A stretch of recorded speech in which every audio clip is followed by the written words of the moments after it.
Skip Martin's Friends and Legends podcast.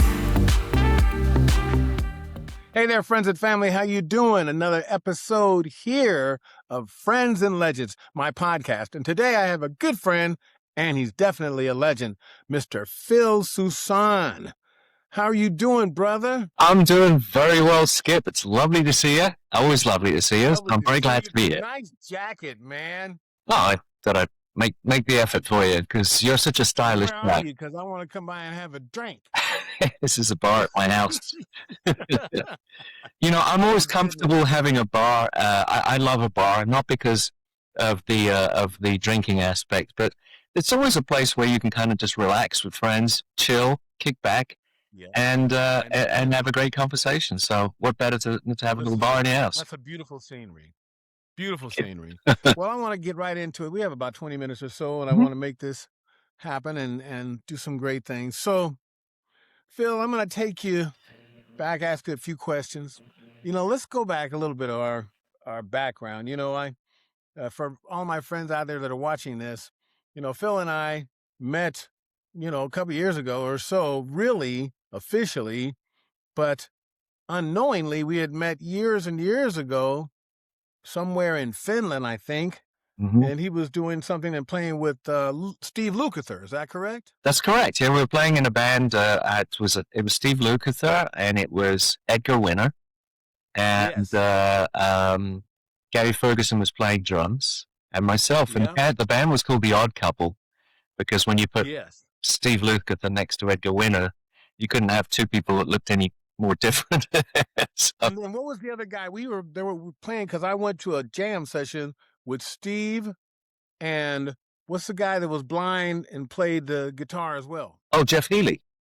Jeff Healey. Yeah. And we went to a jam session together. Yeah. It was crazy. Yes. We had a great time. And you're right. That was in Pori, Finland. Yes, Pori, Finland. Exactly. I bought a little trumpet there, a little piccolo trumpet that I still have, a Jupiter it's called. Yeah. But that was an amazing moment. Yes, it was. So I want to get into some of your background and some questions and what have you. First of all, you know, I want to ask you, what made you first fall in love with music growing up? I have no idea. It's just that thing that's part of your spirit. It's the thing that speaks to you. Since I was probably very, very young. I mean, I'm talking maybe 2 years old. Apparently I love music and I love listening to music. And when I was in my mid second year, I was bought a little tiny gramophone, a little tiny record player by a cousin. And apparently, and I got some records that were brightly colored nursery rhymes, and I learned how to put the records on and put the needle on there and sit in front of it and just sing along. And that's what I did. I still do that, but it's not quite. Well, you know, I do that too. I play with everybody in the world. Yeah. Playing with them on my records in my living room. Yeah. I mean, that was my first foray into music. I loved it. And it was evident that I had a connection with it. And so as I grew up, I went through all the childhood instruments, recorders and melodicas and various other, you know, typical things until I got a little guitar. And then I played classical violin when I was 9, 10 years old. And I played Really? So what made you go from the guitars into the bass and land on that? Because you're a hell of a bass player, man. Well, thank you very much. But there's a very good reason. I think it was to do with classical music because, you know, when you study classical music, you study Bach's rules, and all of that comes under figured bass. So the most important things are the relationship between the melody and between the bass, and everything else is somewhat subject to interpretation. It's a little bit like jazz, right? And so, so for me, the melody and the bass were one and the same, and bass was very easy for me to understand and to appreciate. Wow. So since that was what claimed you or you claimed it, however it goes, you know, what was like the moment when you thought, okay, this could really become a career? That would probably be the moment when I jacked in everything else I was doing in favor of music, and I had been on the course to dig this. I was on a course to being a doctor, so I was going through pre-med, and Okay. I was very passionate about it, and I was very passionate about music. But I was getting my homework done as quickly as possible so that I could pick up the guitar and I could play some music, and that was the deal I made for myself. And one day I went, hang on a second, Wow. why am I making this deal? This is really where my passion lies. And then, Uh-huh. the second part of that was the second hardest decision I've ever made in my life, which is to tell my parents about the first hardest decision I've ever made. They didn't Right. go down too well. Because they're thinking, oh, great, we don't have to worry about him. He's going to be a doctor. He's going to be great. And all of a sudden I'm saying, I want to play music. And they were like, huh? Huh? You want to throw your life on that way of your life on that? Oh Well, my let's gosh. get my dad said to me one day, he said, if you find something you love doing, you'll never work a day in your life. And so one day I said, Mm-hmm. hey, Dad, I figured out what it is I want to do. And told him I want to play music. And his response was, anything but that. Anything.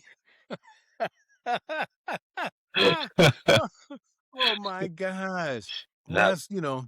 that's a blessing because for me, I was, I think, 7 years old and heard Nat King Cole singing when they doing a tribute to him on the radio, and it sounded like he was in the car with us. Oh. Unforgettable, Mm, that's what you are. And I was like, man, he sounds so great. Sound like he's alive. Sound like he's still in the car with us. And yeah. I said to my grandmother, I said, Nana, that's what I'm gonna do. She whipped around. She said, what, baby? I said, I'm gonna make music so that when I die, people will feel like I'm still in the car with them. That was the day I decided I was gonna do music. Wow. Wow. Wow. you know, Well, and that's why I do it still to this day. So I really love it. And so let me see. Let me ask you this other question here. mm, Okay, so now I want to you to expand on one of the blessings you were given and share with us how you got the opportunity to work and to write with the great Ozzy Osbourne. oof. It's a long story, but basically, I was trying to find bands that I wanted to work with. This is in London, in England. Mm-hmm. As I told you, I was already in some academic studies to do something completely different, and during that time, all the bands at school and at college had already formed and had already gone off. So I sort of was left Mm-hmm. behind. So the way that I Mm-hmm. was getting into the business was literally by looking at the back of the newspaper, the melody maker that we had, and looking at Mm-hmm. ads and going and auditioning for people. And I started auditioning and I started getting auditions. I started to find that I was pretty good at what I was doing. And I started working my way through all of these opportunities.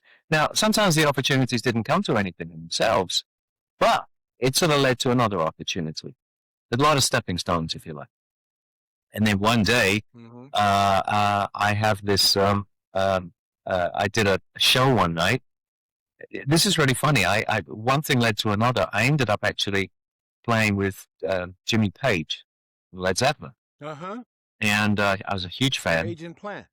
Agent Plant, Yeah. absolutely. So Jimmy, The dark side of the moon, dark side of the moon.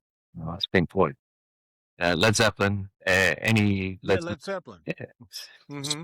So the thing was, it was I had worked with that organization, and that's how I met Jimmy. And I was literally just playing with him during the days. He was looking to get back into playing. He'd been on a hiatus for a long, long time, several years actually. Mm-hmm. And so we're working during the day. And one day, somebody asked me if I'll do a live TV show with them, another artist. And I said I would. It was a Friday night, and I went to do this live TV show in London, which broadcasts live. And when I get home, I get a phone call. I pick it up, and it's a friend of mine who works for Ozzy and said that he'd seen the show. He wanted to talk to me. And he said, I saw the show. It was great. I'd love to talk to you. I'm looking for a bass player. And I went and met him. Make a long story short, I had to audition for him as well. And after a Mm-hmm. long audition process, I ended up getting the gig. Wow. So, Wow. So you guys wrote this song together that is still like one of the biggest songs on Billboard Top 100, What was the name of that song that you did with Ozzy? That was Shot in the Dark. Shot in the Dark. Yeah. Tell me a little bit about that, because the name itself explains something. There's a shot in the dark that makes it happen. But tell me how that came to fruition. Well, I originally I had been writing. I played around with piano. We had a piano at my parents' house, and I used to play around with it. I never really took piano lessons. Stupidly, when I was playing violin, I had actually got a scholarship to play violin. And one day they said, "You know, you're really good at this, and so you've got a scholarship if you want to play piano." And I said, "Nah, I don't want to play piano. I'm not interested in that." Little did I know that everything was going to be on keyboards one day.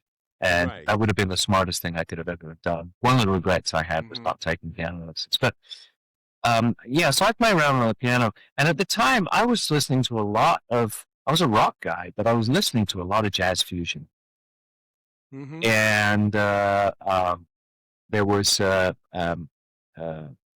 all kinds of reasons I loved it with some of the chord progressions, some of the ideas that were happening in fusion that were not really happening in rock. And these sort of came in and influenced me. And as I started playing around with this, I came up with this piece of music. And that's how the song was created a long, long time before, several years before. In actual fact, specifically where I got a lot of the inspiration for those chords was an Al Jarreau album. Yeah. And, wow, really? Yeah. You remember he had a hit? I always wanted to play with Al Jarreau. That's a blessing. Oh man, yeah. But he had a. It was around the time he had that hit, "Morning." Remember that? Yes. The track. Yes. So if you listen to that, there's a lot of these kind of those minor seventh descending resolve chords, and that's kind of where it came from. So when someone in rock heard that song, it sounded a little different. It was there's an angle to this which is not that kind of common, and I think that combining those two things worked very, very well. Yes. Well, what to you made that era of rock music so electric? You mean the 80s? Yes. What made it so classic? I think that rock music during that time could not have been bigger. I mean, it was the biggest concerts. It was the biggest light shows. It was the biggest sound systems. When we did the Ultimate Tour, at Sin Tour with Ozzy, I think the only tour that had been bigger than that was the Jackson's Victory Tour, and that was pretty big. Right. So we're talking about just a scale of things being huge, and that even reflected on the crazy outfits. Ozzy was wearing a glass beaded cape that was extremely heavy, by the way. And the story about how it happened is we went to see Diana Ross at the Albert Hall one night. Right. And she was there, and she was this tiny little figure in this big, huge place. But she was like gleaming. And she had this mirrored cape on. And Ozzy turned around and he said, That's exactly what I want to look like. And that's so his clothing his clothing designer got those instructions, and she came up with what he wore. Oh my gosh. And you know what? You said Albert Hall, and it's Royal Albert Hall. Royal Albert Hall, yeah. Such a beautiful place. I think I remember playing in there once with Kool and the Gang, and we had a 60-piece orchestra behind us. Wow. And all these string players, what have you, were behind us, and the place was so magnificent. I made a call back to my mother. This was before we had WhatsApp or FaceTime or any of those things. I called her, and called me $500 to talk to her for 5 minutes. And I'm calling her, Mom, I'm here with the orchestra in Royal Albert Hall, and the string players over here. Hey, guys, say hi to my mom. The string players was like, hey, how you doing, Mom? Because it must have been 20 guys that were playing strings and what have you. It was killing it. Wow. Oh, my goodness. But that was a good time, a great time. So, and all these memories, I mean, I think with you, Phil, because I only have like a 20-minute spot on this, you and I are going to have to do it part 2. Okay. Because we have so much to talk about, so eventually we'll get there and we'll do it again. Okay, so tell me a funny story about one of your funny stories on tour, or somebody that you recorded with, and just tickled you to death to this day? I mean, I've had so much fun being on the road. I don't need to tell you. It's a moment where you get to spend time with people who are as a tight group.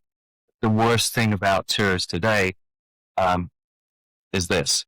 Because at one time you got on the Yes. bus and the doors closed and you were locked with the same guys and you were telling stories Yes. and telling jokes and, keeping Yes. each other busy. Now everyone's like this on the tour bus. Yeah. Looking at you, not So even connecting. Yeah. yeah. So having said that, I mean, I think I've had wonderful times playing. I played with Johnny Halliday for 5 years. That was incredible. Um, I Mm-hmm. I played with obviously with Steve Lukather. That was just fantastic as well. Uh, Mm-hmm. John Waite, Vince, Billy Idol, a lot of Yes. people. Um, the funniest things that happen are the most are the silliest things that happen. I remember Right.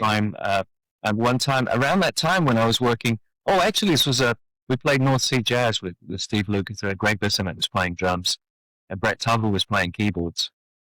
And Mm-hmm. Brett and Greg were huge Beatles fans, to the point where they he would carry around a miniature keyboard, and they would sit there after a couple of drinks and start singing in a bar, start singing Beatles songs. So one day we were in Finland, and once again in Finland. And Finland is great when it reaches closing time at the bar. They don't just say it's closing time, time to go. At closing time, the police come in and they Uh-huh. graciously escort everybody out very nicely. But Right. that's just the way they do it over there. We were staying in the hotel, and we were in the bar at the bottom, and these police came in, and very stern faced, big guys. Said, "We go Mm-hmm. now." And we're sitting in the elevator, and it's very uncomfortable. Here we are with these two police officers, and the elevator gets stuck. And all of a sudden, Brett pulls out this keyboard, and the cop is looking a little bit like nervous, and he Mm-hmm. pulls out a keyboard and starts playing a Beatles song. And Greg turns around to the police officer and looks him straight in the face and says, "Listen, do you want to know a secret? Do you promise not to tell?" The whole place started singing on, and this cop was going red and didn't bat an eyelid. Just funny moments, you know? Oh my gosh. You know what? Looking back, because I guess we'll run out of time shortly, but looking back, um, Chidurni, what are you most grateful for, Phil? Oh, wow. I mean, I wouldn't change a thing. I'm grateful for an opportunity to do something that gives you see, I think I'm in the hospitality industry. I've Mm-hmm. owned a restaurant. The restaurants are in the Right. hospitality industry as well. We're in the hospitality industry because what we do is we do something that takes people out of their day to day problems, their day to day Yes. issues, just for a short period of time, allows them to have just a little vacation, a little break. Mm-hmm. And watching people enjoy themselves through what I do, is, I think, the greatest gift I could ever hope for. And, I mean, I don't know too many plumbers that somebody's going to pay to come and watch them work. And Right. and no disrespect to plumbers, because they do great jobs, but normal jobs, you're in the service industry, you're doing things for other people. But to be in the hospitality industry, when I had the restaurant, it was exactly the same feeling when I went outside and met people in the restaurant, or bought people a Mm-hmm. drink, or asked them how they were doing. I got that same feeling. And I think that's the Mm-hmm. greatest gift, I think, is to make a difference to somebody else's daytime. Really, Exactly. there's nothing else. If you're just making a And difference to yourself, that's great too, but that's selfish. But if you're making a difference to other people, that's beautiful. well, you know what? That's I think one of the greatest gifts of being a performer and entertainer is that we get to do things and make others a priority Yeah. with our gift, Yeah. and lift them up. And I think we get most of our gratitude and gratefulness from just seeing the smiles on people's faces. And these smiles last them a lot of times for their lifetime. They do. Some people only come and see you once in a while. So this is really a blessing for both of us And to do this now. I'll add to Great. that as well, because I think that one of the most wonderful things is the audiences and the fans that we have. I mean, we're all part of the same machine. Without the fans, we'd be Yes. nothing. Without us, I mean, if it wasn't for our fans, and honestly, I've met so many people who, I feel I have a special bond with them. I'm very, very respectful for them, and I'm very grateful for everything that they do, giving us attention to what we do, giving us a chance, just having a listen, Yes, it's important, and taking that time to acknowledge them when they do come. Some people get so beside themselves. I don't have time to go out there and sign this and do that. And every time I get an opportunity and somebody asks me to stop, would you sign this? Would you say, would you take a picture of me? I can't remember times where I've just say, no, I can't do that, or I can't, what have you. I always make a way, make a time to acknowledge and honor just their presence to support me and to support us. And I see you as that kind of a personality as well. So, in closing, what I would like for you to do right now, let people know how they can reach you and contact you, because it's all about having relationships with our fans. So, how can they reach you? Well, I'm still playing with my band Last in Line, although we've been on a hiatus for a little while. We're going to pick that up again in August, and you can always Google Last in Line, and it's quite easy to find. My own stuff, I've just finished a solo album, and that album I just got a record deal on, so that hopefully is going to come out sometime after the summer. The album's recorded; it's all done. It comes out under my name. Where they you say Google you, but are you on social platforms, social network platforms? Absolutely. You have Facebook, you have a site. Yeah, my Instagram, of course, is at Phil Soussan, which is PhilSoussan, as is my Facebook. Last in Line, you can look at Last in Line just simply go to Facebook. There's a page there. My own website is philsoussan.com. So it's between those things, all the news is going to be coming out. And like I said, probably after the summer, we're going to look for a release. So right now I'm in the thick of working on artwork, and you know how that goes, and video assets. Like it, so. Yeah. Well, man, just keep doing what you're doing. I'm so proud of you. I'm honored to have you as a friend. And I want to thank you for coming on this episode number 1 of you and I, because we're going to have to double up and come back and do it again and talk about some other shit, because we've got some real live stuff to deal with. Yes, this is really great. This is wonderful. And I really appreciate you, man. And you told me you had a restaurant before, so one of these nights you got to show your bragging rights and invite me and the wife over or something, and we're going to just do a homemade dinner together. We are going to have to do that for sure. Let's work on that. That'll be cool. Yeah. All right. All right. So, ladies and gentlemen, I want to thank Mr. Phil Soussan for coming on the show with me today on Friends and Legends. And I'm going to be back at you guys real soon. And so before I go, my phrase. Don't play no games. Don't play. Okay, so we'll be back at you later. Remember that. And we'll talk to you soon on Friends and Legends. Take care, Phil. Thank you. Thanks for having me. Take care.